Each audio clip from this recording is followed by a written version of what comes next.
कांग्रेस के चिरकुट क्या बोलते थे, हमने अंग्रेजों से लड़ाई करी थी। तो ईडी और सीबीआई से डर गए। क्यों डर गए भाई साहब?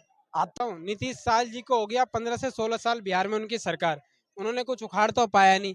तो उनको क्या है, ये हिंदू मुसलमान करना ये नेताओं की पुरानी चापलूसी रही है। इनको आपस में भिड़वाना लड़वाना और वोट बैंक की राजनीति है, ये सिर्फ वोट बैंक की राजनीति है। और बिहार में लाश की राजनीति होती है। सेकुलर है। तो भैया आपको सनातन से इतनी नफरत क्यों है?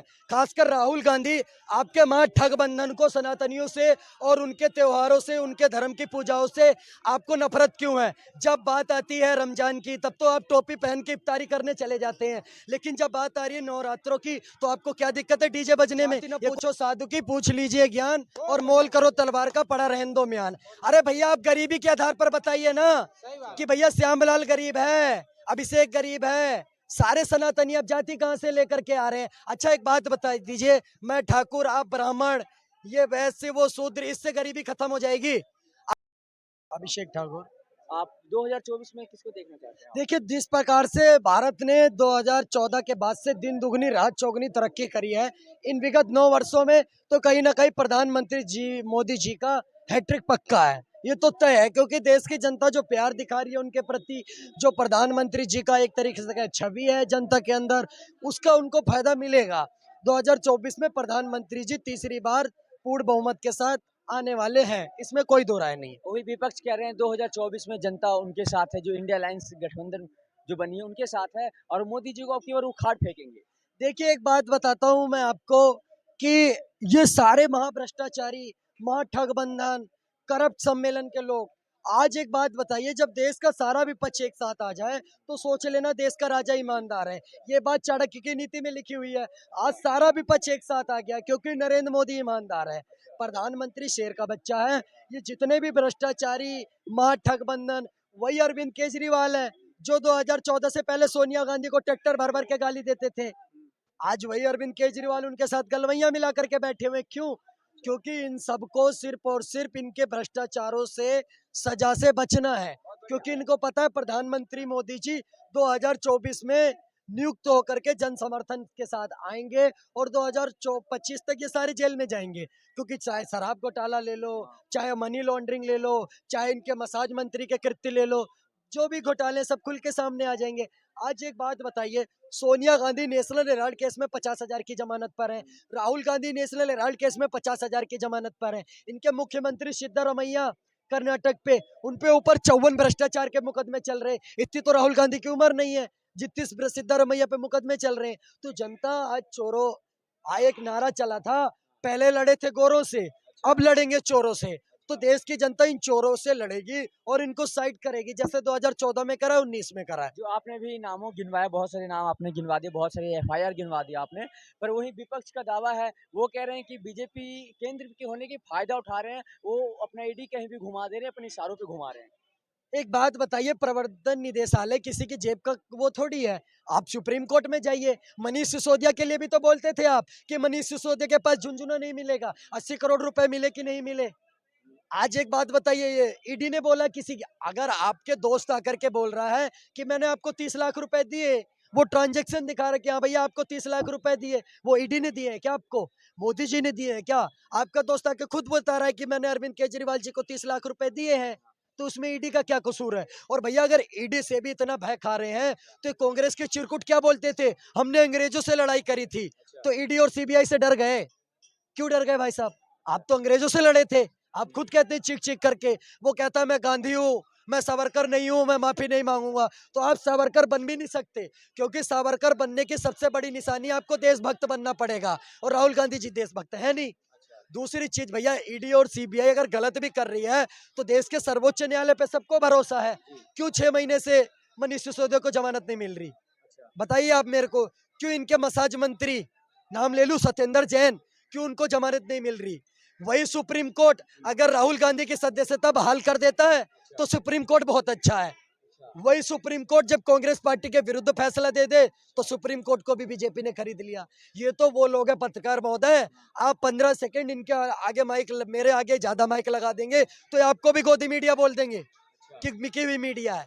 अच्छा ये बताइए, आखिर राहुल गांधी से ऐसा क्या लगता है उनमें ऐसा क्या खूबी नहीं है जो कि प्रधानमंत्री बन सकते हैं? पत्रकार महोदय, मैं तो डंके की चोट पर बोलता हूँ, आप बता दीजिए राहुल गांधी की 4 विशेषताएं जिस पर उनको प्रधानमंत्री बना दिया जाए। वो अपने आप को हिंदू हिंदू भी कहते हैं, जनेऊ भी पहनते हैं, कश्मीरी ब्राह्मण भी कहते हैं, सनातन पे आ जाए जैसे लोग कहते हैं कि सनातन को हम मिटा देंगे, सनातन को खत्म कर दें, वहीं पे लोग कहते हैं कि राहुल गांधी जी की मैं तो हिंदू हूँ, मैं सनातनी हूँ, मैं काशी ब्राह्मण भी हूँ। देखिए, राहुल गांधी जी कश्मीरी पंडित हैं, ये बात प्रियंका गांधी जी ने भी बोली कि हम कश्मीरी पंडित हैं, हमारे यहाँ लहसुन प्याज नहीं खाते, पर सावन के अंदर लालू जी का मीट खा रहे थे माननीय प्रियंका गांधी जी। तो कैसे कश्मीरी पंडित है, आप देख लीजिए। राहुल गांधी जी ब्राह्मण है, कुर्ते के ऊपर से जनेऊधारी ब्राह्मण है। और मैं कहता हूँ राहुल गांधी, आपको शर्म नहीं आती?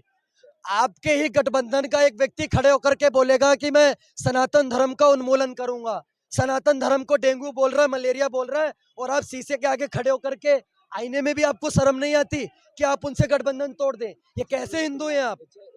मैं तो कहता हूँ जिन्होंने सनातन धर्म को एचआईवी बोला है, उनको एचआईवी का सुख दे भगवान। होनी चाहिए उनको एचआईवी, पता चले एचआईवी क्या होता है। बिल्कुल मजा आना चाहिए। जिन्होंने डेंगू बोला है, उनको डेंगू का मजा मिलना चाहिए। किसी मदनी मौलाना के लिए क्यों नहीं बोलते ये लोग, बताइए?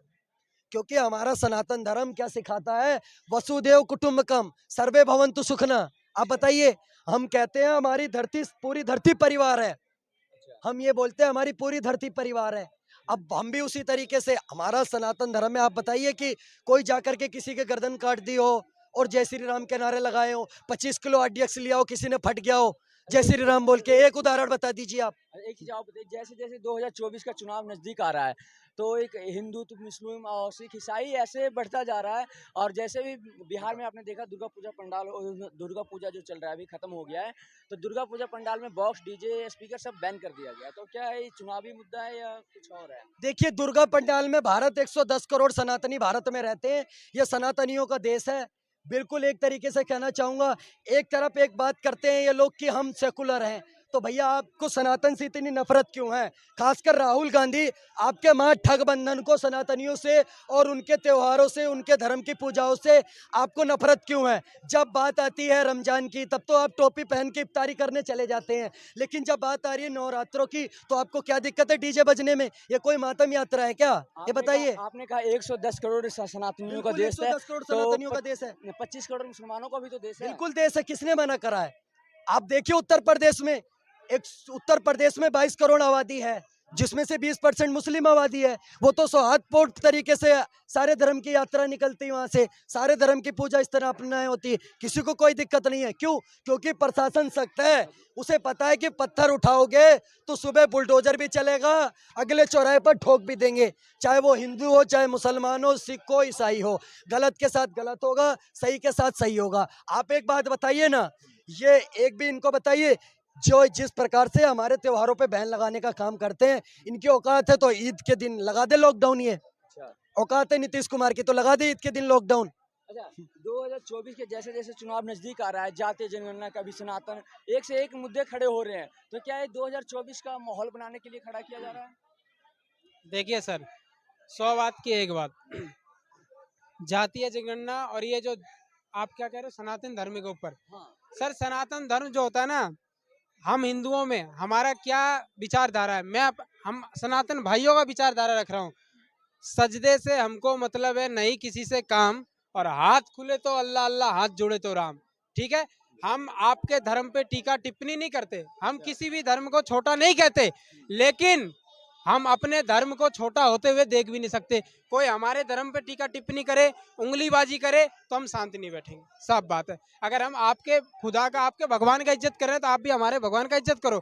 और उसमें अगर कोई गवर्नमेंट उनको बढ़ावा दे रहा है तो उसका बाइकाट करो।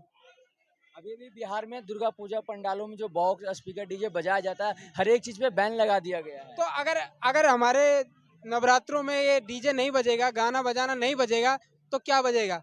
मस्जिद में अल्लाह हू अकबर करते हो, उसे भी बंद कर दो भाई, हटाओ। जो भी है ताम झाम तुम्हारा, तुम भी मत बजाओ। अगर हमारे पे प्रतिबंध लगेगा तो तुम पे भी प्रतिबंध लगेगा। तो उनका कहना है कि हम, वही विपक्ष बीजेपी वाले ने आरोप लगाया है वहाँ कि ये पाकिस्तान बनाना चाह रहे हैं। वही नीतीश कुमार जी का की तरफ से बयान आया है, जेडीयू की तरफ से, कि हम रमजान में भी स्पीकर बैन करते हैं, डीजे बंद करते हैं, दशहरा दिवाली में भी करते हैं। देखिए सर, एक बात बताऊं, नीतीश साल जी को हो गया 15 से 16 साल बिहार में उनकी सरकार। उन्होंने कुछ उखाड़ तो पाया नहीं। तो उनको क्या है, ये हिंदू मुसलमान करना ये नेताओं की पुरानी चापलूसी रही है। इनको आपस में भिड़वाना लड़वाना और वोट बैंक की राजनीति है, ये सिर्फ वोट बैंक की राजनीति है। और बिहार में लाश की राजनीति होती है, चाहे हिंदू का लाश गिरे मुसलमान का लाश गिरे, फायदा इनका है। क्या शहनवाज हुसैन इनके पार्टी के नेता नहीं है? उन्होंने जाति देखा धर्म देखा शादी कर लिया। और फिर क्या नाम है, तेजस्वी यादव ने जाति देखा धर्म देखा नहीं। ये गरीबों के लिए, ये आम जनता को बरगलाने के लिए जाति धर्म सर। और ये इनकी वोट बैंक की राजनीति है, अपना वोट बैंक चमका रहे हैं, बस कुछ नहीं है। विकास तो करना नहीं है। 17 साल हो गया, शराब बंद कर दिया था नीतीश कुमार ने बिहार में। तो बिहार में शराब बंद कर दिया, पोटास का फेनाइन का शराब चालू करवा दिया, चोरी से शराब बिक रहा है, वो शराब पी के लोग मर रहे हैं। अरे तुम अच्छा शराब लागू करवाओ, वहाँ उस टैक्स के पैसे से बिहार का विकास होगा। मनीष कश्यप को बंद कर दिया भाई, क्यों बंद कर दिया? नेशनल सिक्योरिटी एक्ट लगा दिया, जो बिहार पे शिक्षा पे स्वास्थ्य पे रोजगार पे बिहार से बिहारी पलायन हो रहे हैं, उस पर आवाज उठाता था यार, क्यों बंद कर दिया भाई? अच्छा, 2024 का जो चुनाव आ रहा है तो जातिवाद का चुनाव मुद्दा होगा, जाति जनगणना का मुद्दा होगा या विकास की मुद्दा होगा? जाति न पूछो साधु की, पूछ लीजिए ज्ञान, और मोल करो तलवार का, पड़ा रहने दो म्यान। अरे भैया आप गरीबी के आधार पर बताइए ना, कि भैया श्यामलाल गरीब है, अभिषेक गरीब है, सारे सनातनी अब जाति कहाँ से लेकर के आ रहे हैं? अच्छा एक बात बता दीजिए, मैं ठाकुर आप ब्राह्मण, ये वैसे वो शूद्र, इससे गरीबी खत्म हो जाएगी? आप गरीबी के आधार पर जनगणना क्यों नहीं करा रहे कि भारत में कितने गरीब है कितने अमीर हैं, कौन गरीबी रेखा के नीचे जी रहा है? आप बताइए जाति कहाँ रखी है? हमारी गीता का श्लोक है, चातुर्वर्णम मया सृष्टम गुण कर्म विभागशः, कि भैया गुण और कर्मों के आधार पर 4 वर्णों में बांटा गया है, क्षत्रिय ब्राह्मण शूद्र वैश्य। अगर मेरे कर्म शूद्र वाले हैं और मैं क्षत्रिय हूं तो शूद्र कहलाऊंगा, अगर कोई शूद्र है कर रहा है उसके क्षत्रिय वाले तो क्षत्रिय कहलाएगा। हमारे सनातन धर्म में तो कोई जाति की व्यवस्था है ही नहीं। बिना मतलब के अल्पसंख्यक, ये दलित, ये अति पिछड़ा, ये उससे ज्यादा पिछड़ा, ये वंचित। अरे भैया आप यादव मुस्लिम ब्राह्मण इसमें कब तक बढ़ते रहोगे? कंधों से ऊंची छाती नहीं होती और धर्म से ऊंची जाति नहीं होती। दीपक नहीं रहेगा तो बाती का क्या करोगे? सनातन और हिंदू धर्म नहीं रहेगा तो जाति का क्या करोगे? बताइए पत्रकार महोदय, जातियों में मत बटो। आज देश की जनता से कहना चाहता हूँ कि जातियों में मत बटो, हम सबका धर्म है सनातन, और सनातन की आवाज बनो। गरीबी की कोई जाति होती है? आप बताइए। सर 2 ही जाति है, एक अमीर एक गरीब।